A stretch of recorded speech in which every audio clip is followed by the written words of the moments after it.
Welcome to the Enlightenment Evolution Hour. I am your host, Gauthier the ET Whisperer.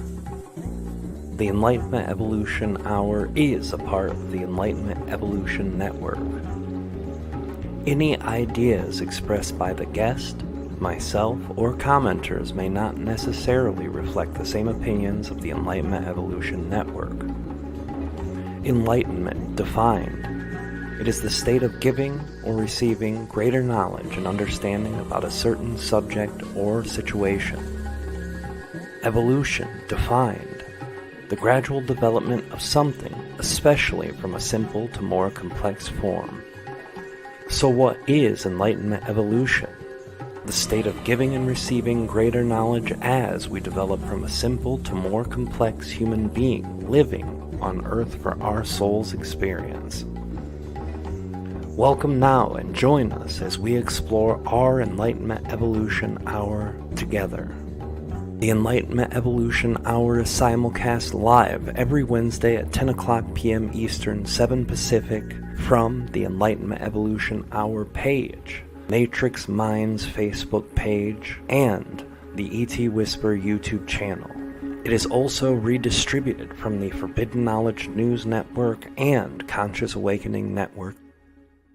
Hey everybody, welcome to the Enlightenment Evolution Hour. I am your host, Rob Gauthier, and we're here on a Wednesday like we are every Wednesday at 10 o'clock Eastern. That's 7 Pacific.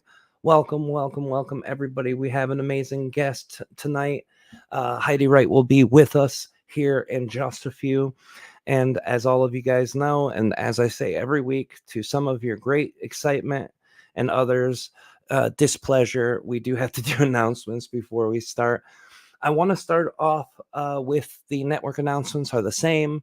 You can always check at Out There Talk on Instagram Live. That's an Instagram Live show for a part of the Enlightenment Evolution Network.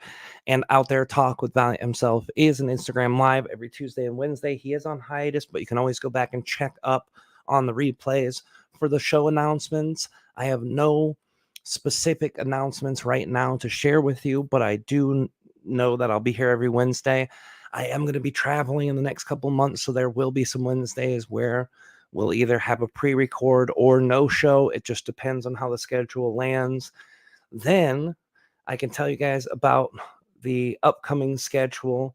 We have next month, June 20th and 24th, an amazing event. It's going to be awesome. As you guys know, Wendy Kennedy, our dear friend here at the show, who was just on last week, myself, Tyler Ellison, who's been on the show, Jamie Price, who's been on the show, Ruben Langdon, who's a regular of the show, and all these amazing people, as well as our guest tonight, who's going to be a part of this event. It's going to be an amazing thing. Online tickets are available, live stream you can watch.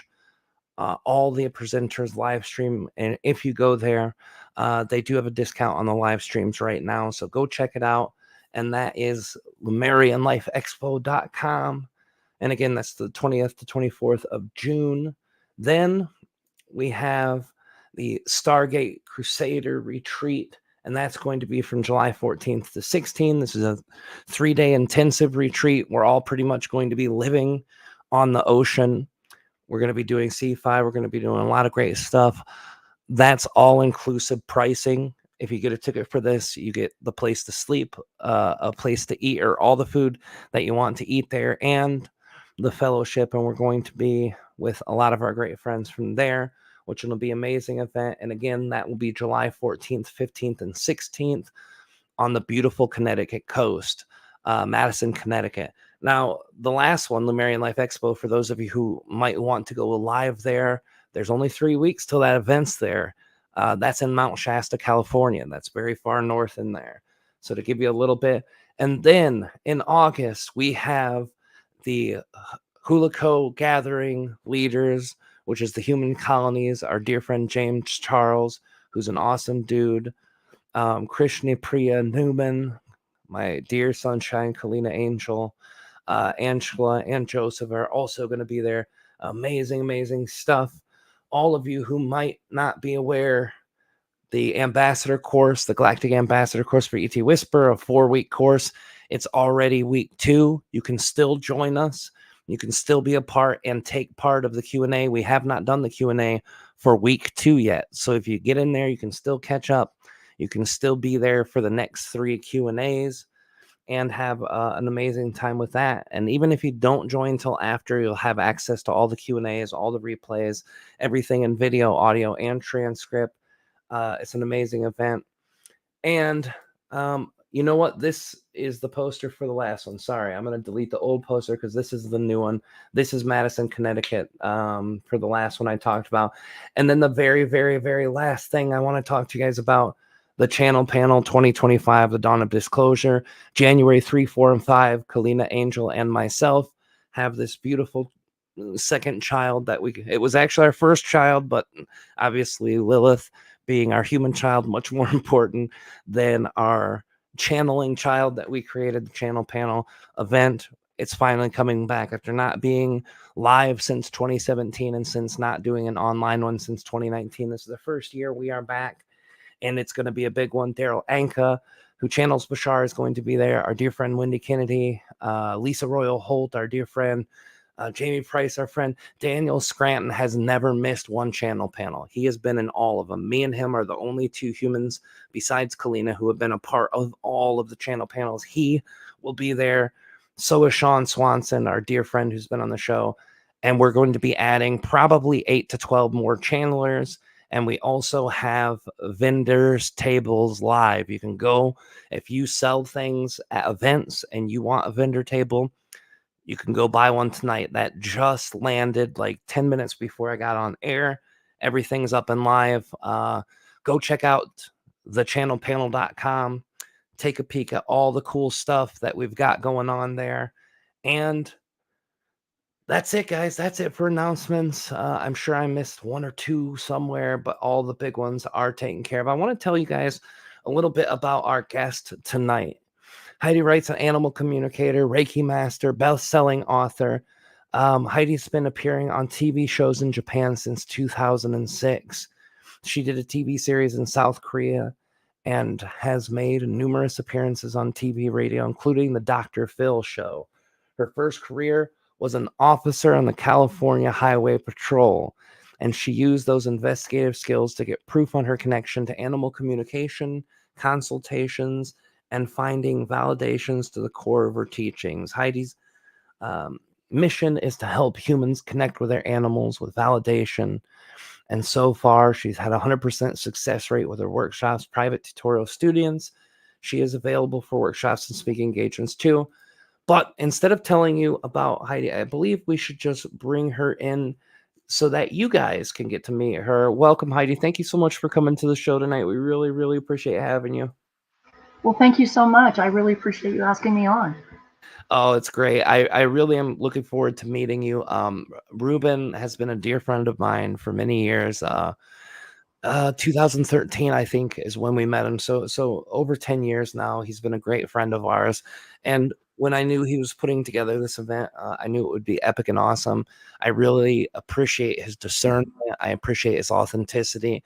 And he connects with the best people. Like everybody I've ever met through Ruben has been great. And he invited you to be a part of this thing and this energy. So I'm really looking forward to getting to know you better, and we're going to be spending some time in a few weeks. But before we jump into all that, I want to start off where we start off with everyone. And it's not really what your story is. Yes, we want to touch that story in just a minute, and we want to kind of understand how you got into this whole experience. But before that, I want to know where it all started, like the things in your childhood and maybe even your young adulthood that opened you up, influenced you, or gave you an opportunity to be the kind of person who could have the story that you have. What were those early life influences like? Well, I think that my family life was a really big part of it. I'm one of 4 children, and I am the youngest. So I had a different perception because I watched what the other 3 would do, and I learned what to not do to stay out of trouble. Um, but but also, I did have intuitive abilities from childhood. And for example, there was actually a ghost that was in our house, and he was not always very nice. So I know I had that connection with extra. sensory perception. And then for me, I think that it was such a normal part of my life that I didn't realize that everybody wasn't doing it. So when I got a little bit older, um, in high school, is about that age is when I realized like, oh, I better not talk about this because high school can be a lot of peer pressure. And then there was one key thing that happened in my freshman year in high school, and I was walking up to the school just to start high school, and there was the group of the popular girls, of course, and I looked at the girls, and I knew who they were, and I knew their voices, and one of them said something that was really mean, but I was looking at her, and I realized that her mouth wasn't moving, and I went, oh, I heard that with my mind. And other things that Whoa. happened, and I said, and I actually just said to myself, I don't want to hear it. I don't want to hear it anymore. And then my abilities actually shut off for a while. And then, a couple of years later, I thought, okay, I need to open myself up again. And then the telepathic perception came back. So that, I mean, that was a key moment when I went, wow, okay, I'm really doing this. And then, to be honest, I actually just put it aside. And then when I graduated high school, I worked for California Department of Fish and Game for a while I waited to um, start my career. And then when I became a cop, everything is so black and white, cut and dried, proof, evidence, verification that I kind of push it aside. But then I started consciously using it again while I was on patrol. And so that really opened it up. And of course, I didn't tell anybody I was doing it, because you can't exactly use intuition as the basis for a search warrant because the judge is not going to give it to you. No, that they don't quite do that, do they? No, yeah. So I would use my intuition to follow a chain of progression where I could articulate how I got from stopping someone, searching their vehicle or whatever until it ended up how it ended up. But so that when I became a police officer is when I really started using it, and it did. It kept me safe in many situations. And then kind of fast forward, I always had this deep intuition that I would not die on duty. A couple of my friends were killed at work. And even though I was working in a really rough area, basically it was southeast of Oakland in the East Bay area, and I worked in the unincorporated area. But I always had this deep knowing I might get hurt, but I knew I wouldn't die. And then it's kind of funny how life sets you up because I never had a serious injury until I joined the California Highway Patrol. And I'm like, well, what's with that? And then I went through, I had a 13-year career, and I did have some significant injuries, like my hand was broken in a fight, and, I have a back injury. But then the one that made me forced into disability retirement is a shoulder injury. And some people would say, oh, that's bad. But like, no, not actually. Okay, let's be honest. It was bad at the time. It was bad. I was devastated. But looking back now, that opened the door for me to do what I'm doing now. So in retrospect, I know it sounds, kind of cliche, but I do believe that everything happens for a reason. You just have to be open enough to see that reason. So I because I retired, then I was able to do what I do now without hiding it, without, just like denying everything. And then luckily, all those investigative skills, I've applied that to what I'm doing now, and I'm constantly looking for validation, because you want to be accurate. And I've been able to develop a teaching technique that I've learned is quite different from other people that teach animal communication. But like I said, I've got a 100% success rate, and I don't say that to be boastful.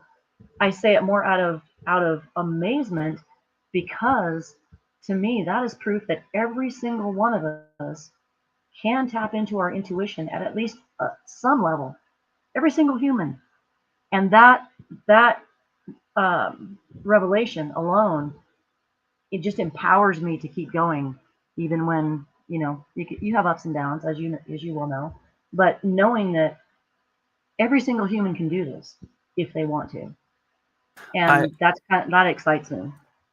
I love the fact that you say everything happens for a reason. That doesn't sound cliche to any of us here. All of us who are here really believe in the power of needing to be where you're at, when you're at, how you're at, or why you're at for all the right reasons. And I won't say all of us, but I think most everyone who listens to the show is right there with you. And um, I want to talk a little bit about your police time because that's a very interesting thing. We've seen the collective in the past few years have really bad feelings towards police in a public way. And I know that's nothing new, but it became really potent during the pandemic time. And a lot of people were spewing out a lot of hatred for police. And, you know, my own perspective is police are like every other profession in the world. You're going to have good ones, you're going to have bad ones. But 99% of even the cops who aren't that nice or who might do really bad things, 99% of the time they're actually still helping people more than they're hurting people, which doesn't justify bad behavior. But, you know, there's still always that balance. That has to be a balance. So when you saw that unfolding, obviously you were out of the police by force by that time, but how did you feel about that, or kind of what were your thought process when you saw kind of all that unfolding? Well, I kind of see things from both perspectives. You know, I things will happen and I'll see it as a police officer and then I see it as a citizen. And the police officer part of me, I'll be honest, Rob, I was so glad I was retired because as an officer, the things that they were asking the officers to enforce, I thought were so ridiculous. It's like right when the pandemic started, I don't know if everybody knows about this, but there was that guy down in LA that went surfing. Um, he's more than 6 feet away from anybody except maybe a dolphin. And they actually sent all those cops out there to arrest him. And I mean, you don't even have to call it a circus because it was so ridiculous. And I thought, my gosh, can you imagine being that officer and getting that call and being told to go do this, and you know you need to do it.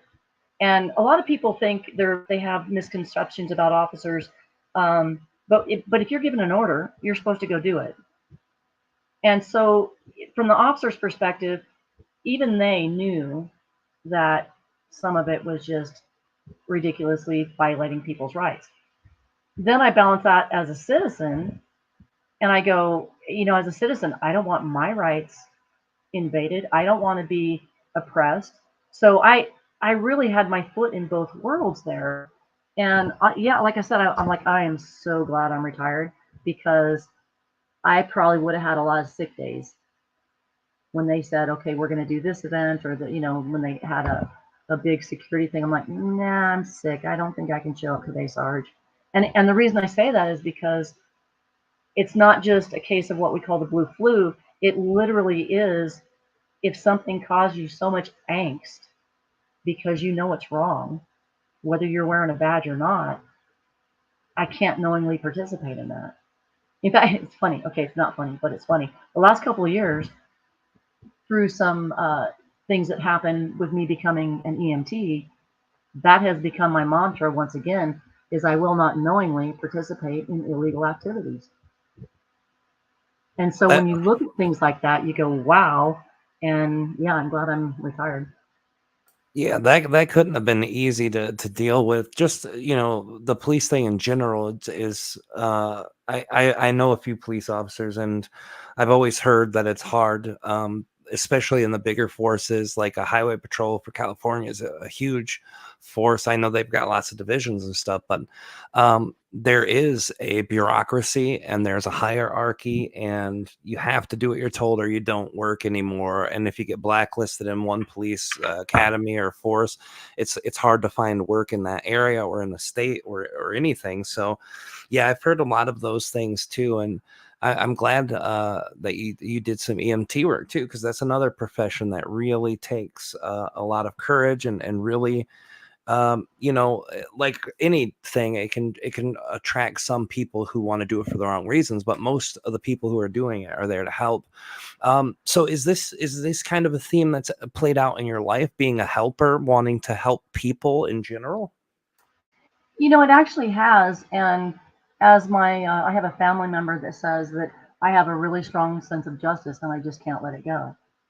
And just to clarify, I was recruited to be a volunteer EMT because the area we live in is so rural. We desperately need EMTs. But all the volunteers, if you're an EMT, you still have to go through the school. You have to pass all the tests. You just don't get paid for it.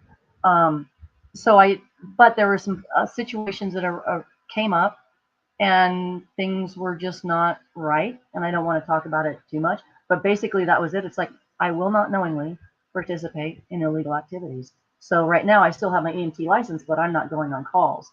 And it comes down to my sense of justice. So I don't know if I got that nailed into me as an officer, or if it's because my father was an extremely honest man.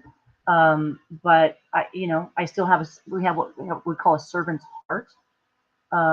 And I do love helping people, but there's also boundaries and limitations that I don't want to cross. Yeah, no, I think being a Capricorn also has a lot of that. We were talking before we came on the air, and your birthday is the day after my birthday. And we're both Capricorns, and I'm surrounded by Capricorns. My wife is a Capricorn, my son's mother's a Capricorn. One of my best friend's father had the same birthday as I do. So every Capricorn I know has a sense of justice. Things need to be right, and if they're not, then something needs to occur to make it right. And if everything's not justified and there isn't justice, it feels off to every single Capricorn I know. So that could be a part of it too. And then taking a police force job, having that reinforced, it makes a lot of sense. Why that's kind of put in, and I don't know how much you know or believe in astrology, but I find that every Capricorn I meet has these very strong propensities inside of them to have justice, have a work ethic, want to have success in whatever field they're in. So those kind of generic things really do apply to almost every single one I've ever met. So Yeah. um, It's funny, when I was younger, I always thought, to me, astrology was the horoscope in the paper. And I saw people would read their horoscope and then they would plan their whole day by whatever it said. And I went, that's silly. Yeah, and because one thing, you don't know who did it. They could have just been filling something just to fill a spot. But then as I got a little older, a little wiser, a little more experienced, um, I think there is that. I mean, I don't know a lot about it, but I think that there definitely is something to it, because every Capricorn I know is like you and I, strong sense of justice, right and wrong. We make mistakes, but we really try to do what's right. We try to be good people, and then if we're surrounded by people that are not like that, it ends up not lasting. So, um, yeah, I think it's pretty amazing. Well, I love to hear more of the stereotypes of Capricorns being confirmed, because I Mm. also believe that there's something to that too. So can you tell us? Can you take us from the story where you left the police force and you started? I take it you were doing this work either right before you left the police force or after with the animal communication. And can you kind of share where it started to kind of how it progressed and how you knew that this was your calling? Sure. I Right after I retired, honestly, I went through the same thing as anybody else who's become disabled and you have a drastic change, because I thought that I would be retiring after 30 years, not 13. Um, Pardon me, my chihuahua is sneezing. I'm so sorry. Oh, Um, Chihuahuas are great. I used to have one and one half Chihuahua, half Chihuahua and wiener dog. That guy was crazy, but I love those little yeah, guys. I don't know what it is, but when I'm teaching a course or if I'm doing a show, he wants to sit in front of me. So I just pick him up. He's on the table, but now he's sneezing. So, dude, can you cut back on that? It's okay. Um, Oh, I know he's my buddy. So I was kind of floundering for a couple of years after I retired, but I was really interested. I was always interested in psychic phenomenon and accurate psychic readers. And I actually had a problem with my horse, and I hired an animal communicator, and she was amazing. And that opened my eyes to a whole new world that I just never thought about. I knew I was consciously using my abilities as a police officer, but I never thought about applying it to animals. So after that, I was moved to study and train, And then it turned out that I could do it. And so I was urged to become a professional, and I did. But then, having the classic confidence imposter syndrome, when I became professional, I also dove deep into studies. So it was even though I was professional, it was like I want to make sure I know everything I can. So I studied even more and more. I studied different techniques, and that has been something that I've continued to this day. And I think it has really, really helped me. So then when I became professional, then I was asked to participate in a book, and my story was published in that book about animal communication. And then I got a request to be interviewed for a Japanese TV show, and I went, okay. I didn't know what to think. So I met a lovely director and a cameraman in Medford. I thought it was just like a meet and greet. What it really was a test of my abilities, a screen test, and then also to see whether or not I could function under pressure. And I don't know how many animal communicators they interviewed for that job, but I know that particular group, they said that they had met with 6 others on that trip, and they chose me. So I went, wow, okay, I better not mess this up. So I go to Japan. I didn't realize it was intended to be an ongoing thing if it worked out. And it did work out, and it was very well received. And I learned, so much about doing TV shows and how to work with directors, um, and then it just continued. And every year they kept asking me to come back. So I would fly over to Japan, and we would film some segments, and then I would come home. And that was also, I think that actually really helped me because I'm actually famous over there. So intellectually, I know I'm famous, and people do recognize me when I'm in Japan. But when I'm home, I am just me. Right now, I have jeans on, and I probably have hay in my hair because I just got done feeding my animals before the show. So I'm very, very down to earth, and it's like I live in 2 worlds. But I love that because with what I do, I have become a firm believer that humility is vital to accuracy. And so the way things have worked out, it's really, really helped. Um, and then after I did the Japanese show for a couple of years, I was asked to go to Korea. So I did. I went to Korea, filmed a whole bunch. They ended up making a whole series out of it, and they did a couple of specials. Um, and then I just kept on keeping on, and I did that until the pandemic. And then very, very sadly, it really I cried a bucket full. The man whose show it was a beloved Japanese megastar. I would tell my people, it's like I said, he was like the Japanese Bob Hope. And I know I'm aging myself, but he was an all-around entertainer, actor, musician, comedian, and he hosted the show. And wonderful man. I was able to meet him in person several times. And one thing that struck me is he had a genuine love for animals. His name was Ken Shimura. The show was Shimura Zoo. And the last time I filmed was right before the pandemic broke out worldwide. Shimura-san contracted COVID, and sadly he passed away. And so Oh, that sorry to show hear that. stopped. I seriously, I did. I cried a bucket. Um, but so the show obviously had to change because it was named after him. And then also with the pandemic, with the way the shutdowns were, I had people asking me, hey, would you come here? Would you come there? I was concerned that, well, what if I go to that foreign country and then there's a lockdown and I can't get home? Yes, which happened to a lot of people. We had a guy on Yeah. our show who was stuck in El Salvador for Oh like my 6, goodness. 7 months. Yeah. Yeah. And I'm going, I couldn't do that. And then also the other thing that has really been, a test is I got COVID really bad. And it took me a really long time to recover the first time. And then I got it again. And so the last couple of years have really been a big challenge. But then, like I say, everything happens for a reason.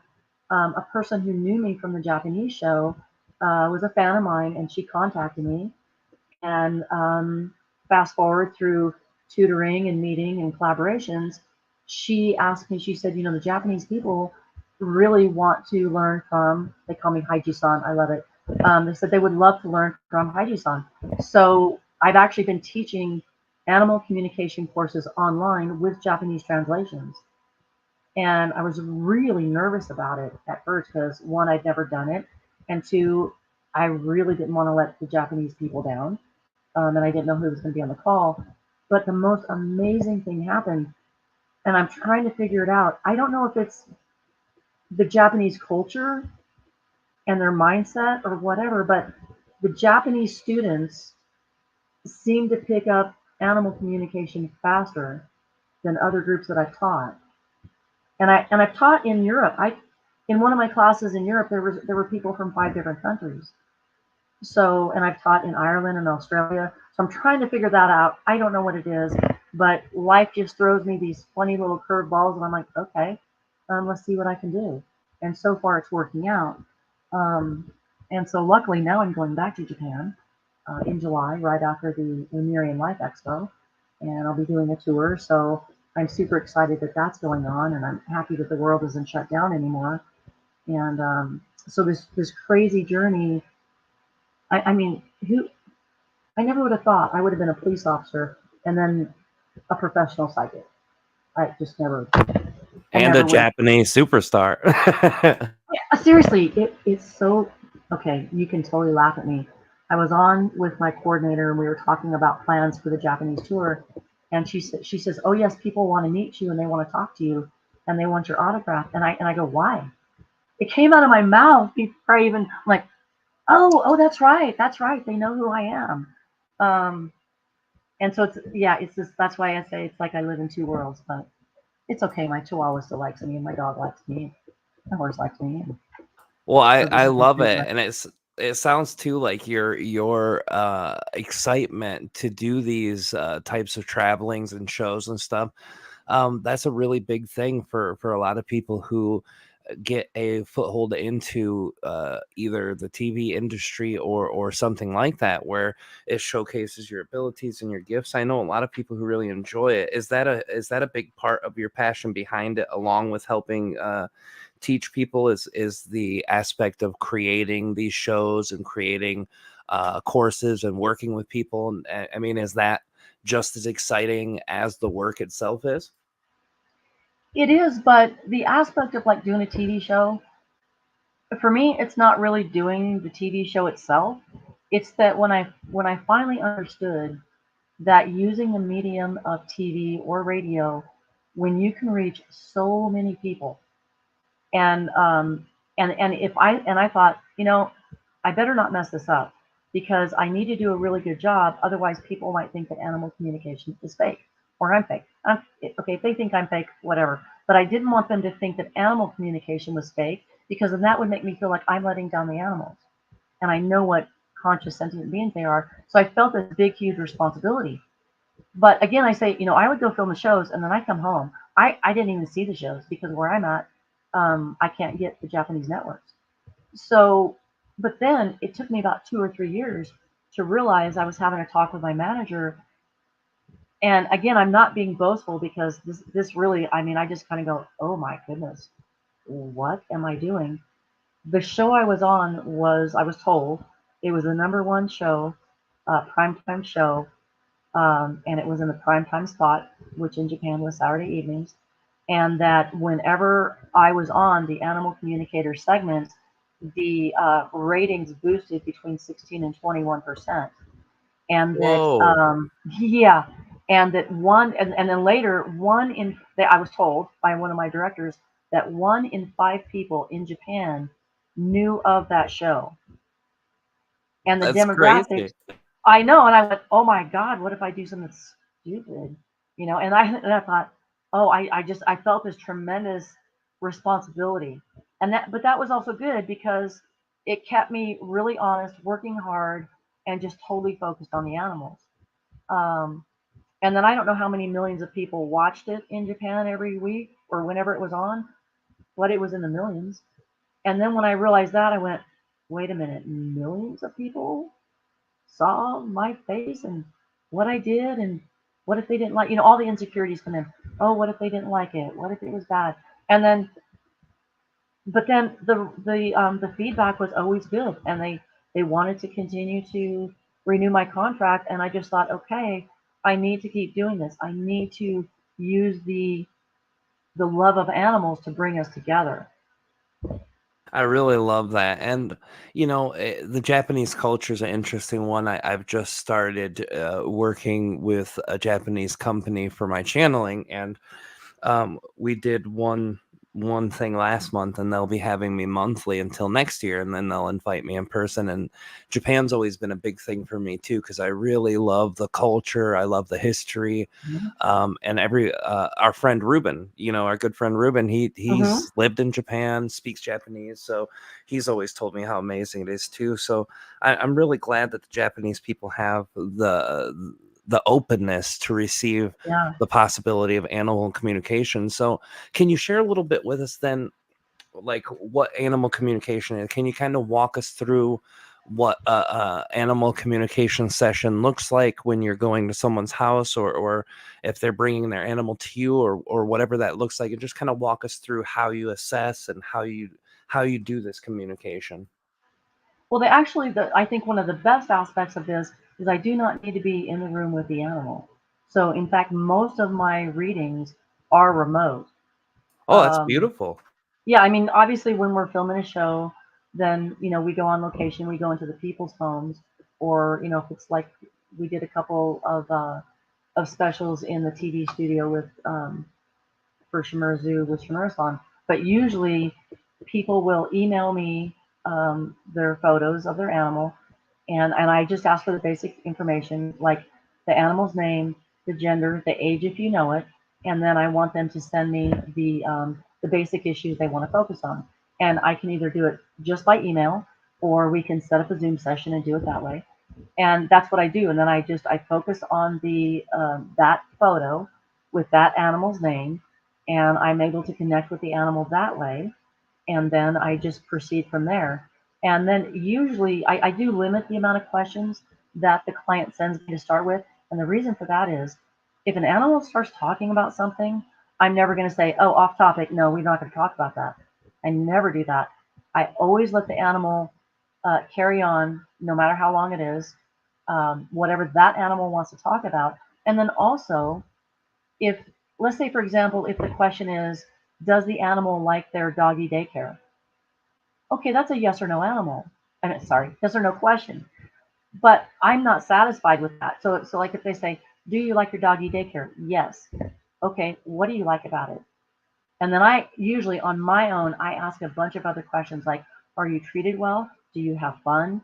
Do you get exercise? Is everybody nice to you? So this is why I ask my clients to limit their questions because I know inevitably I'm going to ask a bunch more.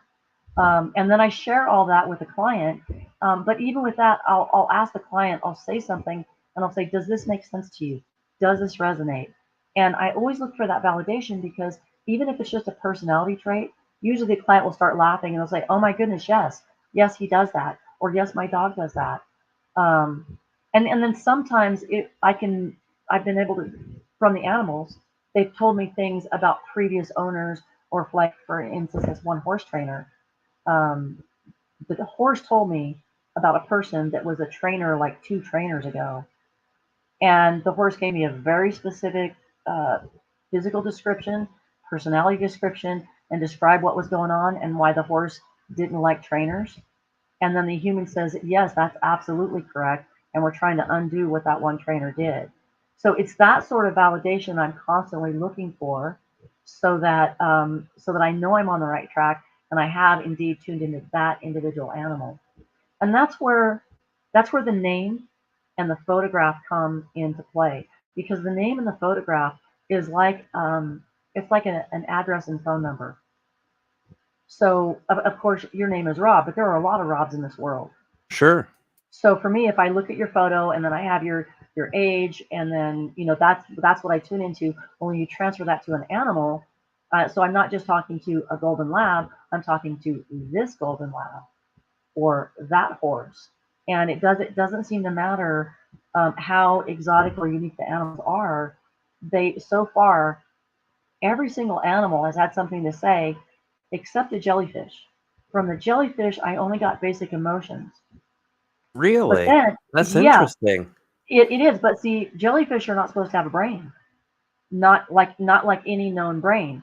So then my question is okay, was I not getting any more than basic emotions and instinctual impressions from this jellyfish because that's all it has, or was my radar just off?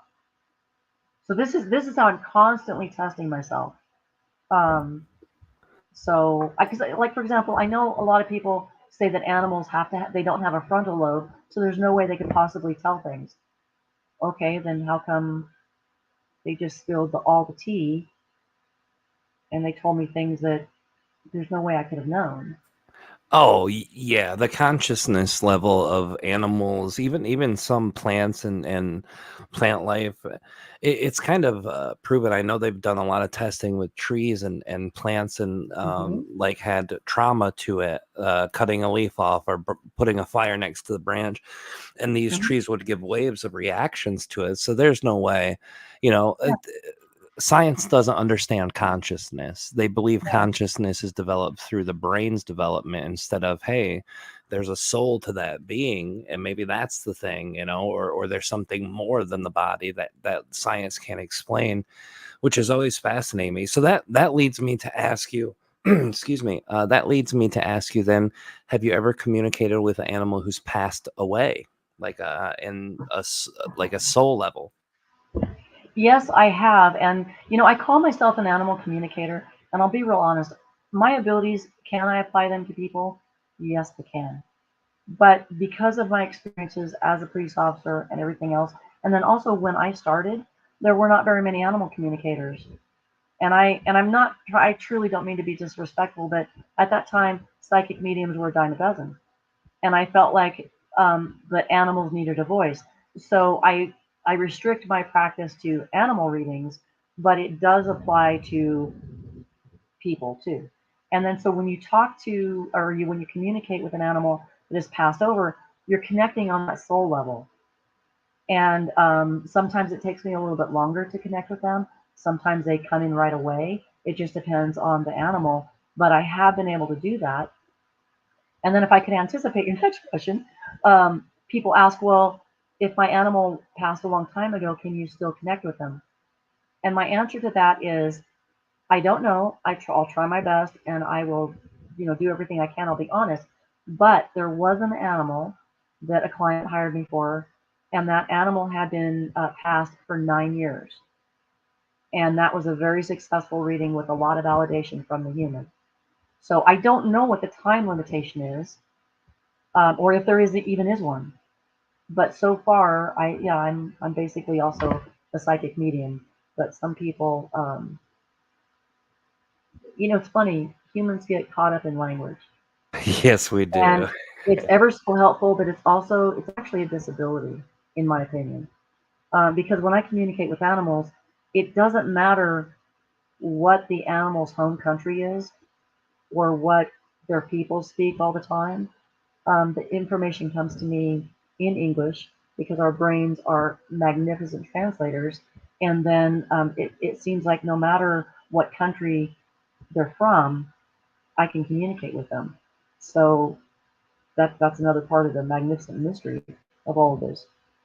Yeah, telepathy doesn't require language specifics, and I'm a channeler and have done that for a long time, so I really am tuned into that part of it too, the telepathy and kind of that's the only way it works for me. I'm not conscious when I do it. I do it in a deep trance, so I'm very disconnected from it. But my wife, she's a conscious channeler, so she has the process of actually receiving the information and being aware of it as it comes through her.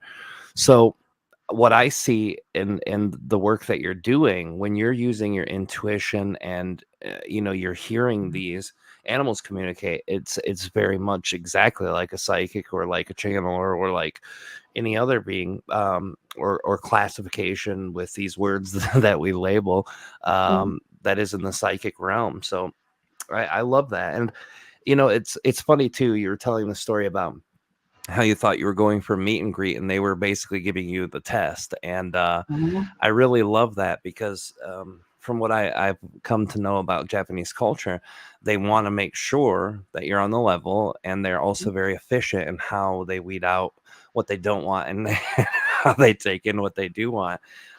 So to hear that you were able to go in blindly to that and do that, it shares a lot of validity. But you know, this is what I've always said about channelers, psychics. You can't be a bad psychic or a bad channeler and do it professionally as your only work for more than a decade if you're not good at it. Because if you're consistently just giving bad information, bad feedback, bad readings, bad sessions, eh, you're not gonna last very long doing it. So to me, just the amount of time you put into this and the success you've had with it shows me the validity. But I know most people's brains who aren't already receptive to this field of metaphysics and channeling and psychic, um, they need more of that proof. So it's really good too that you get these feedbacks live from the people who have the community or connection to these animals too, so that it shows you not just how accurate you are, but it also shows other people that there's something here. You know, this Right. lady can't be full of crap if she's done this for this long and had such good success. So there's got to be something more than what we understand about the science. And the bridge between science and metaphysics and psychic abilities, telepathy, that's always been a fascinating thing to me. So I've always loved that a lot. And do you find yourself too kind of having to reprove to people, or are you into this kind of group of people already that are just really open and know that you're great and continue just being open with you? I still face a lot of skepticism, but you know what? That's okay. Because when people ask me, what do you think of skeptics? I say, welcome to my world. Because I'm always extremely skeptical. Um, but that also keeps me humble and it keeps me constantly seeking validation because not everything that a psychic, a medium, and a channeler, no matter what area you specialize in, you're not always going to be able to validate it. You just can't. Sure. So if you focus on getting as much validation as you can, then you know what that feels like. That gives you the confidence to say, okay, this is what I'm getting. And I'm really glad you phrased that the way you did because I had a Japanese friend of mine say that she was skeptical, but what she loved about seeing me on the show is, and I didn't even know I said this until she put it out. She said that when she watched the show, I would say, I'm seeing this or this is what I'm getting. I never, and I, okay, never say never, but I really try to avoid saying, well, this is the way it is.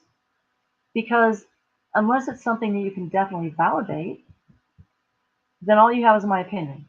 So if I don't have anything to validate my opinion, then to me, the proper thing is to say, this is what I'm getting. And I think that's just vital because I've seen other psychics that post that, they're super good and so many of them are.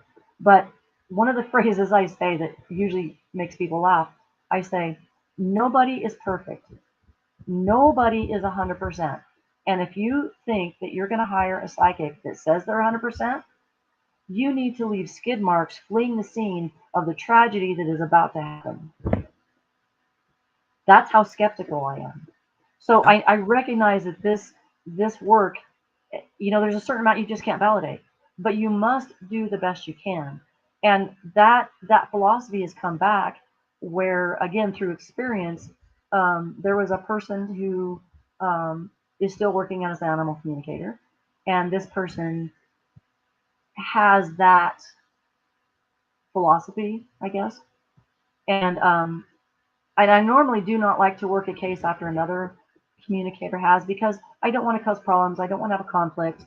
Sure. So I normally don't. But this one time I did have this client write to me and they said, I hired this other person and I can tell you this, there was a missing cat. And this other communicator said, yeah, your cat has passed away, and said all this thing. And then the client asked for more validation, And basically the other communicator said, well, she's dead. You're just going to have to accept it. Well, when the client emailed me, I would never ask for this, but she included the email exchange with this other communicator. And I read that, and then she also included a photo. And the second I looked at the photo, I was not getting pretty much anywhere close what the other communicator had. Ooh. And so normally, I don't want to bash anybody, and this is why I say this is what I'm getting. Someone else may pick up on a different aspect, but on the big questions, I think it's vital that you say this is what I'm getting, because until there's proof, and sadly, in a case of a missing animal, unless a body shows up, unless you find the dead body, and I'm so sorry, I know that sounds heartless, I don't mean it that way, but unless you find a dead body, or unless the animal is returned or it shows up someplace else, if I feel the animal has passed, this is how I tell people, this is what I'm getting, this is how I arrived at that conclusion. But I personally, I do know of 3 cases where some of the really like world-class animal communicators thought that an animal had passed, and then that animal later showed up alive. And one of those cases was mine. And then so I go, whoa, okay. And again, always wanting to learn. And so the only thing, and I will share this, the only thing, each of those animals had suffered catastrophic injuries. 2 of them had head injuries. Oh. So as I investigate, I'm going, okay, I wonder, and I'm not trying to make an excuse for myself, but I wonder if when the communicators tuned into those animals, they were between life and death. That makes a ton of on sense. the doorway. Well, yeah, and I don't know. And so this is why, like now, I very, very, very rarely take on a missing animal case anymore. But if I do, and I think the animal's passed, this is what I tell my clients. And I tell them the entire process I go through, because I have a set of checks and balances, and I ask 50 million questions. Okay, not 50 million questions, but about 50 questions. Because the last thing I want to do is to tell someone, I think your animal has passed. Because I know how I feel when my animal's passed. So before I say that, I go through a whole process to be as sure as I can, and I usually do several sessions. And then if I'm still getting that, I tell the client what I get, and I also tell them exactly what I just told you about those 3 cases. So I think that all we can do is the best we can do, but we need to be honest about it. And that's where it kind of grinds my gears when I either see someone advertising that they're perfect, or they have, that what they say is gospel and it came straight from, oh, I heard it from my guide, so it has to be true. Right. And again, I'm not trying to disrespect that at all. And then also, I'll just toss this in there. When I'm teaching, if a person says they got something that we know is not correct, I never I really make an effort to never say, no, that's not correct. What I say is, I cannot validate that at this time. And the reason I do that is that when humans learn the skill, there is your ego and your pride involved. And we're conditioned to, we want to get things right, we want, especially in front of people. But here's the thing, sometimes that whatever that person got, they received it from somewhere. It might be that the right answer to the wrong question. So in order to not smash their spirit and discourage them, but also tell them the truth, I'll just say, I'm not able to validate that at this time. And sometimes later we find out, oh yes, that's perfectly true. We validated it. And other times it's incorrect. But if it's incorrect, maybe they were tuning into another animal, which will happen. But at that early stage, they're unable to realize, oh, that was another animal. And I know that's kind of a hard concept to describe. So what I like to describe it as is, if you are with a couple of friends and you ask one friend, oh, what did you have for lunch? But then another friend answers up, oh, I went and got a burger. The answer burger is correct, but it came from the wrong source. Right. That makes sense. So this is why I try to say I can't validate that. That makes sense, and I'm glad that you do that too when you're teaching people. Something you said about the cats all having catastrophic wounds, 2 of them with head wounds too. what I've understood about consciousness and, kind of the soul to the being is that when human beings go through trauma, they leave their body. It's too painful to be in their body. So they're not all the way out of their body, but Right. a ton of their consciousness is far, far away from their body. We hear about this when people go through trauma, near-death experiences, or even when they're emotionally distraught to a catastrophic level. Their consciousness is like 80 to 90% out of their body. They leave enough just to keep the body running, because no one wants to experience that pain and suffering. So that really makes a lot of sense too, why the animal would be perceived as not living. But I like that you share these things too, because in a field where ego can be involved, and it's involved with everything and every human aspect of life, but in these types of things, I think you're right. The humble energy with people, the best channelers I've ever met are humble people in real life and in their personality that they share with a collective. And knowing that you are fallible and are human and can make mistakes is huge, especially when you're doing something like you are, where you're communicating with these animals to try to get their help from that human, or get help for them in general, or get the human to understand that being so much better. So I really applaud that you're being transparent about these things too, because you're right. One type of no, your animal's dead for sure. That could put someone through such an emotional turmoil, and then having it come back a week later. Some people easily could have heart attacks, or God knows, a million things could happen to that person Exactly. because of the stress. Yeah, thank you for sharing that too. I think that is a really important aspect. So share with us too a little bit about where you're at right now. I know you said you're doing a lot of work with the TV shows, and you're teaching courses and seminars. Can you kind of tell us? I know you can't explain it all, because it's not just part of the work that you do, but it would probably take hours. Can you kind of give us like a short overview of how you teach people how to do that themselves? Like, what kind of things do they need to be able to do inside of themselves and with themselves to be able to tap into this stuff? Yeah, and I'm glad you asked that because when I started teaching, I taught in a method that, or when I was writing my guide, and I was like, okay, how am I going to teach this course? I'm a very practical person, and I have a very literal mind. As an adult, I was diagnosed with Asperger's.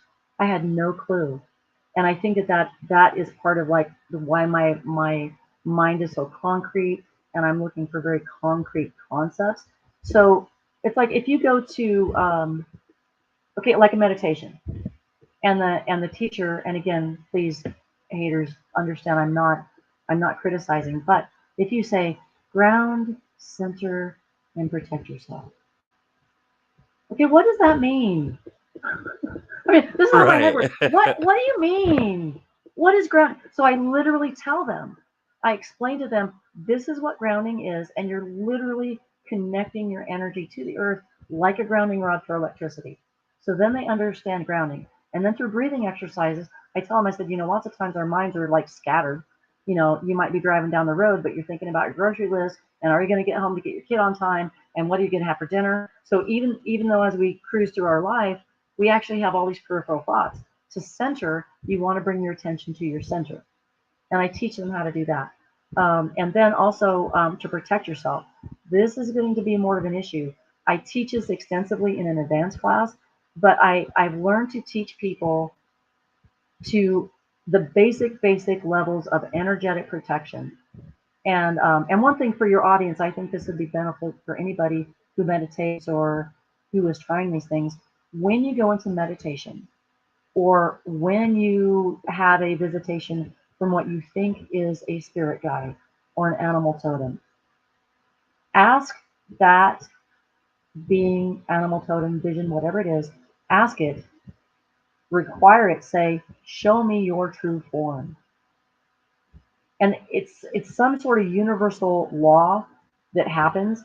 If that thing is wonderful, it will stay that way. If it's not, if it's tricking you, it has to show you your true form. And I've never had anybody that say, oh, that doesn't work. So most of the time, like when I'm working with animals, and I work with spirit guides, and I have some fantastic meditations that I take myself on little journeys. But when I meet a spirit guide, I ask it, show me your true form. And usually it's okay, but there have been times when it faded away and it turned into something else that was extremely unpleasant. And then I teach them how, if that happens, I teach them how to get out of it. Don't panic, get out of it, come back, and then make sure I have cleansing exercises. So the way I teach is extremely concrete. And I think this is why I've had such success with 100%, because I teach in a way that everybody can understand. It's not just an esoteric concept. It's like, how to alter your brainwave states. It's actually super easy. To get to do it at will, yes, it takes training, but there are ways to slow down your mind to put yourself in that alpha state, which makes you much more receptive to animal communication and all the other intuition. So I teach those very practical methods, and then I also teach methods to where they can incorporate the meditations. They can do it for a minute or an hour or 2 hours, and I love that because once people understand, if you say, oh, you need to meditate every day. In our busy lives today, that seems like an unattainable goal, because then they're going, when am I going to have time to meditate? So I teach people you don't have to sit there for 2 hours. If you can, great, do it. But you don't have to. You can still get the benefit by doing 1 minute at a time. And so I do a lot of 1 minute meditations, and of course you can extend them. So I think that's why what makes me different is I have an extremely concrete way of teaching, and I teach them about energy, and I have them do physical exercises to make them rapidly, instantly sense energy. Because when they say, "Oh, feel the energy between your hands," okay, again, what do you mean? What am I supposed to see? How am I supposed to feel that? So through some simple exercises, I have them feel the energy, and then I teach them more, and I get them going. And once they start doing it, honestly, they take off. And what's really exciting is if I'm able to teach a full 2 day seminar, on the afternoon of the second day, it blows my mind. I mean, I'm like, wow, you guys are good, and that's what excites my passion. And then the other thing I want to say is the way I teach. I specifically want to teach in a way that people can incorporate this into their lives. Or a seminar, and they're all jazzed and they're all excited, but then they go back to their workaday life, and it gets pushed back, and it gets less and less and less, and they stop doing it. Whether it's painting, basket weaving, crystal healing, no matter what the subject is, it tends to get pushed back. And I really, really want people to be able to use these techniques for the animals that they have in their home. And if they don't have their own animal companions, just if they love animals. So I think that's the other thing that makes me unique and how my teaching differs from others, and to let people have that instant feedback in a very tangible way. And somehow it just opens up their intuition. I love that, and I there's a couple things I want to say about what you just shared. The first thing is with the Asperger's. I know many people who have psychic ability or intuition, and also have Asperger's or some spectral form of autism, and they've always told me that that is their superpower. That literally their ability to function on pure focus of what they're excited about, unadulterated, unimpinged, that itself is really a huge part of their energy. And someone mentioned Grandin Temple in or Temple Grandin in the chat, and she was very famous for seeing animal behavior and learning how to help them intuitively, and also credited that. And I also want to say, when it comes to these types of techniques and the types of sharing that you're doing, I love the fact that you're able to make that concrete way of sharing, because you're right, there are so many times where people teach meditation or techniques, and they're just like, hey, this is how you should do it. And being able to give them examples and tell them what they're supposed to be feeling or seeing is helpful. And the last thing I'll say is, you're one of the first people I've heard who say, show yourself and use that technique. I was part of a spiritualism church before I started into my channeling energy, and we used to do house calls to people's houses who had spirits, negative entities or spirit attachments. Right. One of the first things I learned is that all souls on the other side have to have transparency. So if you tell them, this is my place, you need to leave. If you tell them, show yourself for who you are, don't, a lot of them would try to communicate that they're children or innocent, but they didn't feel that way. So they would say, you need to tell them, identify yourself immediately. So this very strong consciousness that you hold is demanding honesty from the other side, and they would have to do that at some level. So I really like all those things that you said, but yeah, if you want to bounce off any of those things or share with us, because we've got about 7 to 10 minutes before we do the lightning round, which we didn't talk about, but I left it in the email. Did you get a chance to hear about the lightning round, which are some benevolent questions to help to get to know you as a person a little better? Is that all right if we do that in about 10 minutes? Yeah, sure. That's okay. Okay, perfect. Then, yeah, if you can share with us, when in your life did you realize that you had Asperger's? Okay, okay. I want to get back to one thing when the thing we just Sure. talked about having, if you to always ask your guide or whoever it appears, show me your true form. And I don't know if I picked up from somebody in the chat, but the thought occurred to me intuitionally that someone still wasn't clear on that. So I like to say we've heard of a wolf in sheep's clothing. Okay, and then and people are, oh, okay. So you see a sheep, but it's really a wolf. So if you were to say to that sheep, show me your true form, the disguise and costume would come off and you would see who it is.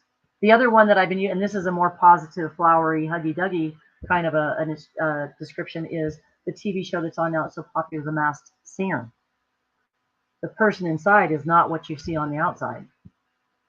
And then for people Yes. who still don't have it, I go real hardcore cop. And this is, think of Ted Bundy.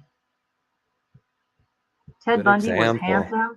He was handsome. He was charming. He was kind right up until he did the bad things.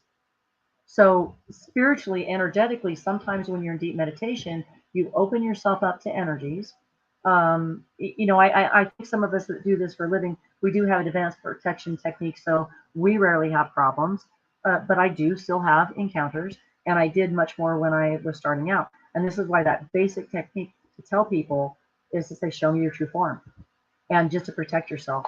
Um, and I'm sorry, what was the question you asked before I just went back to that? I had Oh something no, good. I appreciate that. It was about the Asperger's. You said you had that, and that kind of helps you with the concrete. When did you realize that was a part of you? Okay, you can totally laugh at me. I was teaching in Belgium for many years in a row, and my host there, my coordinator, I actually met her at a different seminar on the Isle of Man, and then she asked me to come teach in Belgium, and I'm like, okay. And we've become really good friends. I love her to pieces. Shout out to Linda Gould and Celtic Connection Pet Food, because it's in Europe, but she has developed an outstanding healthy pet food. So she's my hero on so many bases. But she has Asperger's, and she was totally diagnosed, and it was the point to where she actually had to give up her job as an engineer. And we were sitting at her table one time, and I'll be honest, when I first was around her, I thought she had OCD, or I thought that she was just like, sometimes I took her as being rude because I didn't know, and I didn't recognize it because she's more profound or more effective than I am. And we're sitting around her table one night, and she goes, and we were talking about it, and she goes, you have it too. And I'm like, I do not. She goes, yes, you do. I'm like, I do not. She pulls out a book. Seriously, she pulls out a book, and the book is called Asper Girls. That's the title of the book. I don't know who wrote it. And in that book, it talks about how women are quite often not diagnosed until much later in life. Yep. And in the back, yeah, and in the back of the book starts there's these scenarios, and they says, you know, you do this, and she said a scenario, and I'm going, I didn't do that, and she goes, yeah, you did. Remember this? And she would point out a specific example. I'm like, um, okay, yeah, you're right, that happened. And then we would go the next one and the next one, and it's been a while since I looked in the book. It's, but I think I had like 21 of 25, and I went, okay, so then then I'm still in denial, but then my investigator brain goes in. I'm like, okay, 21 for 25, that's beyond chance. Just like just like a psychic test. If somebody gets 150-50, okay. But if they're hitting 60-75%, that's way beyond chance. So then I went in and I thought, do I not? And then so I took a test and I scored 86%. And then of course, being Asperger's, I took the test again and I scored 86%. And so I went, wow, I had no idea. It was never ever even brought up or even hinted. But then since then, I've recognized that things like I'm just now admitting this because it looks like I'm actually going to have to be in public, like in Shasta. But I actually have social anxiety, and I get stressed out. If I'm teaching in a small group, I'm okay. But when we filmed in the TV studio with all these huge mega Japanese stars and 250 people in the audience, I was stressed out beyond compare. I really was. Yeah, And that makes so sense. the really cool thing about it though is now, so of course, I dove into deep dive studies, and now when I have what I call brain lock, if I'm really having difficulty, like I literally lock up. And the worst happens is when I'm riding my horse trying to figure out something new, because riding a horse is very complex. A lot of people don't realize that. And I have to just stop. And what I do is I ask myself, am I being a biatch or is it Asperger's? That's what I start with. And then if I'm just having an attitude problem, I know how to fix it. But now, if I'm having an Asperger's brain lock, I know how to fix that too. So before, instead of dealing with it, I was just so self-critical. I should have worked harder. I should have prepared more. I should have studied more. I was constantly, putting that burden on myself. Now I look at it and I'm going, oh, okay, is this an Asperger's moment? And if it is, I know how to handle it. And so now I'm kind of like reverse engineering. I look back, okay, did I have hyperfocus because doing sports, doing music, all the things I did growing up takes hyperfocus. But then also as an officer, if you're splitting traffic at 100 plus in a major metro area, you need some focus for that.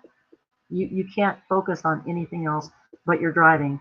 Or if you're in a very serious situation, you have to have laser focus just to be safe. So then I question, okay, did I develop the laser focus because of all those things I did, or did I already have it because of the Asperger's that I never knew about? I don't. It's kind of right there with the chicken and the egg. I don't know. Yeah, well, I don't know. the reason I even asked that is our daughter, who's turning 5 later this month, she was diagnosed with autism, and she was about 2.5. She's still nonverbal, and through that, my wife came to the realization that she probably also has Asperger's, and that makes sense for her. She's found a lot of relief in knowing that, because she looks back at her childhood where she couldn't just figure out how to connect with the other kids, and the times where she would not be able to keep a job because the hardships of dealing with the stress and everything would cause her to completely shut down. So a lot of the time in her life, she said a lot of the same things. She just felt like, oh man, I just didn't rise to the occasion. I was just being lazy. I was just doing this or that. But Mm-hmm. now she understands it, and she hasn't been diagnosed. It's hard to find someone to diagnose you when you're female and you're older than a teenager, because the symptoms are so different than what they've studied, which is mostly in males and Right. mostly in children. You know what I mean? So, Right. yeah, that, Just it's kind of parallel, but I would encourage your wife, if she hasn't already, and anybody out there that hears this, if you're in that situation, I would encourage those people to really try to develop their intuitional gifts, because I know of a excuse me, a family member that that a child we excuse me, just one second. Sure, sure. We'll wait for you to get. There you Sorry, I go. had to cough. Oh, no worries.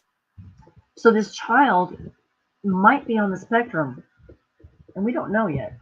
But when I'm around that child, I say she thinks loud because I can hear her thoughts. And and then I started studying people with Asperger's and then autism. And even if they're not verbal, they're still in there. And you might be able to make a psychic connection to where even if all you get is images or pictures or emotions, it really helps with communication.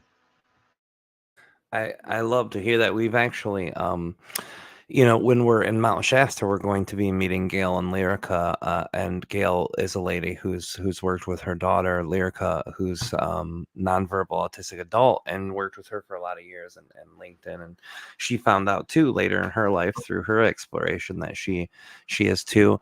There's a lot more genetic components in sensitive people. And from what I've understood, and obviously I'm not a doctor, psychologist, but my understanding is that there are a certain percentage of sensitive people in the world, people who smell better, who hear better, who feel more, who have reactions to different, and a lot of the time when they go through some kind of trauma, it usually activates that autism in some way, Mhm. which makes sense. Our daughter was born with birth defects, had surgeries, so, and she was following pretty good guidelines up until that first surgery and stuff. So I hate to divert this course because this is a very this conversation, because this is something that I'm hugely interested in, and I'll definitely chat with you afterwards about some of it. But it's time for our lightning round. So if it's all right, I want to ask some questions so that we can get to know the Heidi behind the Heidi, the one that we know. That is an animal communicator, Japanese superstar, author, teacher, all of this. And I want to get to know you on a personal level, day-to-day human level. If that's all right, I'll ask you some quick questions and you can just share your answer. Okay, I'll do my best. All right. What is your favorite color? Green. Green. Is there any reason to that, or just any type of green that you like more than the other types of green? I usually tend to lean a preference towards like emerald greens, but I like most shades of green. And one of my favorite meditations is to get under a tree and just look up through the leaves of the tree. And if you'll notice the sunlight, it makes the leaves look at different shades. It's like the silliest, most satisfying meditation for me is like look at the colors. I love that. That's beautiful. Thank you for sharing that. And next question would be, what is your favorite food? Oh man, that's a tough one. Yeah. I love Mexican food, but I also love Japanese food. So I don't know if that's really answering it, but Yeah, no, that's good. Did you develop the taste for Japanese food after you went to Japan, or was that something you enjoyed before? absolutely after I got to Japan. One thing is like I love when I go to Japan for for breakfast. I usually have like salad and miso soup, a little lotus root, things that I would never have at home. But it's so good. I love it. It tastes good. Yeah, I love the Japanese food. Except I have a confession. I don't like sushi.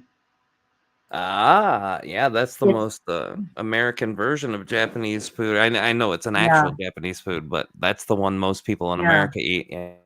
Yeah, well, one, it's a texture thing, but the other thing is I had a really bad experience with sushi the first time I tried it. So, Yeah, that runs it. Yeah, it's like when I was younger yeah, and I used to drink alcohol. If I got sick on one, I couldn't drink it anymore. You know what I mean? yeah. Just the memory of That's the why taste and then, when I'm in Japan, I tell people I'm not super picky, but it has to be cooked. yeah, So whatever it's cooked. Um, yeah. that's kind of what's kept me away from sushi.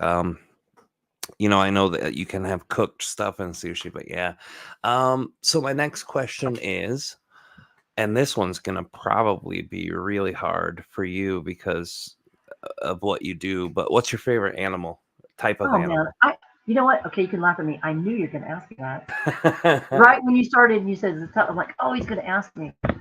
You know, it's hard for me to pick one species because each species has its own aspects and Mm, their own features. That being said, I cannot imagine my life. Like right now at my home, I have horses, goats, dogs, cats, and chickens. The but I can't imagine not having an animal companion in my home. So I love my horses, but they don't come in the house. that makes Um, sense. yeah, so I mean, so the affinity that I have with my dogs, especially now, my older dog has Cushing disease, and through that journey, there's been a tremendous amount of animal communication with her that was really helped, and we've really become close. Um, and then, but with horses, there is a connection that is just indescribable. One thing a lot of people don't realize, but when you get within about 4 feet of a horse, when you stay there, your heartbeat starts to sync up with the horse's heartbeat. Really? Yeah, and they're extremely sensitive. And my very first horse, I call him the equine love of my life. And we were very, very close. And I would go out and just hug him and cry my eyes out. He was my therapist. So each species has a tremendous place in my heart. Oh, I love that, and I figured it would be a rough one, but yeah, the dogs' energies too, being able to live there and be a companion, that makes sense too. Um, what is your favorite song and or band? Oh man, you're killing me here. Sorry. No, no, this is good. I usually prefer country music, but the country music I like is more classic. And what I Right. like is I like a story and I like a really good tune. And I like, okay, I'm probably going to sound like an old fart saying this, but I like to be able to understand the lyrics. But I've Sure. always had that feeling. So, like, if I don't understand the lyrics pretty easily, it's annoying. So I usually prefer country music. Of course, being a hardcore country fan, I like George Strait, old school Merle Haggard. I do like some of the new stuff. I like what Blake Shelton does. So I have an affinity for um, country music. But that being said, I also really enjoy classical. And part of the reason for that is the tones, the mathematical, especially their whole tones, it has an effect on your being. And then the other kind of music that I use a lot right now actually is frequency healing because I'm just getting over a virus. I've had issues with breathing in my lungs, and frequencies I do believe they help. So I like the music that has the frequencies embedded, and I'm listening to that a lot. Well, So I love that. Yeah, the music in general is pretty healing in general, and I love music. I've never been big on country, but there are some from the 90s and 80s that I enjoyed, and some of the older stuff. What about Johnny Cash? Is he's not country, but he rides the line between folk and country and rock and country. Do you ever enjoy his storytelling? oh yeah, and he is considered old classic country. He's like there in the country southern rock, but he's one of the country icons. And then I'll be honest, I wasn't a super fan of him until I learned more about his life and the process, and then I really started paying attention to the lyrics. And Mm, then when you hear the story behind the song, that's what makes a difference. And there's been times in my life where music really, really got me through a rough spot. Um, and I like to tell people that because if you have an emotional block and you can either play a song that you know is going to make you cry or you know it's going to make you happy, that little urging is so valuable. And because sometimes I just can't cry, and I'm going, okay, fine, don't make me put on Old Yeller, don't make me do that. Or I'll if so, it's either a movie or I'll go to a song. And there are some songs that I know I'm just going to lose it and I'm going to cry, but I do it therapeutically. And I think that that's the other reason why I have such strong affinity for music. And also, I was in the band in school. I was in the school band for 8 years. I ended up playing 4 instruments. So music has been a part of my life, actively performing it with the band and stuff. Um, Wow. What did you ever play trombone? no, no, Okay. uh, no. I'm laughing because my late husband did. He played Oh, trombone, and then yeah, no, I that was played. my thing in band. I played for like 6 years. And see, and I love the trombone because I'm like, how do you get it in the right position? How do you know how far to slide it? So I have an admiration for trombone players. But no, I played flute and piccolo, alto sax, tenor sax. I started on um, clarinet. I really didn't get too far because I didn't put enough into it. And then also glockenspiel. But my main were flute, piccolo, and sax. Oh, that's amazing. Well, thank you for sharing that. Just a couple more questions here that we've got for the lightning round. What's the favorite place that you've ever been in the world for both its beauty externally, like the visual beauty, but also the feeling of the area? Wow, that's a good one. When I was on the Isle of Man, my friends and I went up to this sacred ancient site, and there's ancient stones there, and we did a like a prayer meditation circle, and it was one of the most amazing experiences. Just the energy, and that was the first time I really tuned into a group session, and then also with the land and the stones. And ironically, it's also the first time I communicated with bees because there were honeybees there, and I'm allergic to bee stings. I go into anaphylactic shock, but I wanted to be there. So I actually communicated with the bees and said, hey, please let me stay. Please don't sting me. Let me just do this and then we'll go. And they didn't bother me until we were done. And then this one bee comes up in my face and he goes, you're done. And it's like, okay, we gave you your minutes, go. I go, but just, and he go like, no. And he flew closer and he goes, and I go, okay, okay. And so that was also a very enchanting moment for me, to Oh, even have that revelation that, oh, I didn't think I could talk to bees, and now I talk to them all the time because they're in my I have a little orchard, and when I go in there, if it's honeybees, I don't worry about it because we have a deal. If it's wasps or something else, then I'm going, okay, I guess I have to wait. So that place in the Isle of Man was just really profound. The other place that instantly comes to mind is I had the opportunity. I was in Kyoto in Japan, and one of my friends says, "Hey, there's this sacred mountain. Would you like to go?" And I'm like, "Yeah."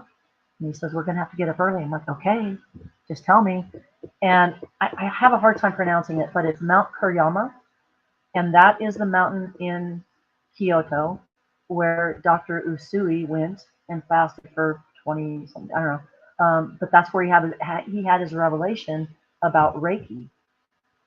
And I spent an afternoon on that mountain, and it's just I don't even have words. It's amazing, the energy, the peace, the power. Um, and even though it was a mountain, we felt like we didn't want to speak out loud. It's like we were in church and we were all whispering. And then the most amazing thing is, ever since I've been there, when I start to do Reiki or even talk about Reiki, my hands get hot and my energy comes up. And then if I visualize just mentally, like, okay, I'm at that sacred spot on Mount Kuriyama, it the energy just comes up amazingly. So it's to me, that was also evidence of being able to access a non-local or remote energy source. And so I those are the love two that. that really come to mind. That's beautiful. Thank you for sharing that. And I've never Yeah. heard the story about the inventor of Reiki having that experience. That's amazing. The last question we have, and this one can be the only one that's kind of sensitive if you had a rough childhood. But the question is, what is your favorite childhood memory? Wow. I actually I think I had a really good childhood. At the time when I was growing up, looking back now, I think that we were not rich, but I didn't know that. I never felt poor. So I think that was a tribute to my family and my upbringing. And my dad really had a huge, massive impact on how I view life and my ethics and morals. And he was just the most magnificent dad ever. So that was a big, huge part of it. But my childhood as a whole, I think it was very happy. Being the youngest, later I was told I was a favorite. I never knew that. But I think that I was treated differently because I was the youngest, and not just because I was a baby, but because now they had three kids and they had three kids of experience. They had practice, yeah. Yeah, and I think one of the big things was when I wanted to go do things, I was encouraged. So when I played baseball, I was encouraged. Excuse me. When I went out for cheerleader my senior year in high school, I had never been a cheerleader before, so that was kind of weird. But then when I made the squad, they were super supportive. And then when I was in college, I was still living at home, but I needed money, and one of my friends was a wildland firefighter. So I was a wildland firefighter for a couple of years. And all of those experiences, I think that being encouraged that whole time had a huge impact. And then also, sadly, my father passed away, and that was a devastating loss. And I think I was 34 when he passed away. And the one thing that got me was when I got the news, I hung up the phone, and here I'm, 34 years old, highway patrol officer, wife, mother. You think I'd have my crud together? And the very first thing when I hung up the phone is I said, "What am I going to do now?" And that's when it hit me how much I had relied on, having him at the other end of the phone. And so I think that was tremendously impactful in my life. And then also, one of my older siblings, she was very interested in psychic phenomena, intuition, energy things. And so I would take, she would bring home books from school, and can I read the books? And so I think that had a really good influence of starting me as a child. So it's really hard to say um, exactly. I think the whole year uh, before I went into kindergarten, all the other kids were off at school, and I was left home with my dad. So I would spend the mornings with my dad, and then I would go hang out at work with my mom. And most kids don't have that. So that was very impactful. But it's really hard to say one thing of the childhood. One thing okay, I can say this, and I think this does apply to animal communication. I was a baseball player, and I made the All-Star team. I was a pitcher, but we were a small town team, and every year the All-Stars would go to a tournament in Sacramento, and I wanted to make that all-tourney team so bad. And I worked, and I never made it until my very last year. So this is like 7 years, maybe 8 years, I don't know, of making the All-Star team, going to this big tournament, and I wasn't the best pitcher. I was never taught the really techniques, so I couldn't out pitch them, so I had to out trick them. And I thought, gosh, it's my last chance. I'm never going to make it. And I made the alternate team. And the reason why that touched me so much was that was a fulfillment of a lifelong. It was lifelong at that time, but a goal that I was so focused on over a period of time. And I think that was one of the first things that I really manifested. And it taught me the power of focus, determination, and possibility. And so that was it. So it wasn't just the trophy; it was all the other impact that it had that I think has helped me now. Oh, that's And also, amazing. Thank you. and I also have a Go ahead. magnificent sister. I was gonna say I also have magnificent siblings. My sister is wonderful, and if she listens to this, happy birthday! It's her birthday That's today. Oh, happy birthday, sister. Yeah. Um, that's amazing. And I appreciate you sharing that. And I resonate deeply with I was very close to my dad. He was the moral compass of my life. He was the Mm-hmm. guy who taught me how to be a good person. And also he died when I turned 35, and I felt lost Oh for wow. a few Yeah. years too. Yeah. So um Um, we've gone over on time, but normally at this point I open it up to you to share the things that you might have coming up. But I know that we're going to this event. So before we get to a place where I would ask you, if people want to get in touch with you, can you tell us a little bit about what we're doing, what you're going to be doing at the Lemurian Life Expo in Mount Shasta this year, actually just in a few weeks, the 20th to 24th. Can you kind of share what your specific thing is going to be there? Yeah, I need to. In fact, I need to get back in touch with Ruben. He talked about me and the other teachers, maybe doing some on-stage time and interview time. I'll be at the expo. I think I'll have a table. I'm not really a vendor, but I'll have a table to share information. But then I am teaching an animal communication course. It's going to be 3 hours over 2 days. And it's the basic course. And even though it's only a total of 6 hours, you really, really can learn this in 6 hours. And in fact, I've been teaching an introductory class online, and people are getting validation at the end of the first 3 hour session. So I would really encourage anybody, if you have any interest at all, find me there that's my workshop. And I'm also really excited to network and learn, for me learning, with all the other tremendously talented people that are going to be there. So I'm also looking forward to it. Well, I'm looking forward to getting a chance to spend some time with you there too. I've really enjoyed our time together today. And I appreciate you coming on. I know it wasn't super short notice, but we had a little over a week to do this, so I really appreciate you coming in. I want to give the rest of the time to you to share if people want to look more into your work, if they want to contact you, if they want to look. And I know we do have websites and links. If you're listening live or if you're listening to any of the 3 redistributed networks that this show goes on, you can always look in the description for links on website, etc. But please share with them how do people contact you, or how do people get into your courses, or whatever it is that you've got coming up that you really are excited about. Please feel free to share. Sure, wonderful. My website is Critter Connections with an S, critterconnections.net. And I need to update it a little bit, but I really made an effort to make it very user friendly, where you can see about me, how I work, what to expect. And then if you want to hire me, you can look at the services. And I have it set up to where I charge a flat fee, so the client is always in charge. They're not going to get anything tacked on later. So my main site there is critterconnections.net. And then I do have a Facebook page under the name Heidi Wright. I have a public Facebook page. I have my personal Facebook page, Instagram and TikTok. My TikTok, I believe, is Heidi the Communicator. But I'm trying to get all those networked. The best way to get a hold of me is through my website. But full confession here, I've been having email issues.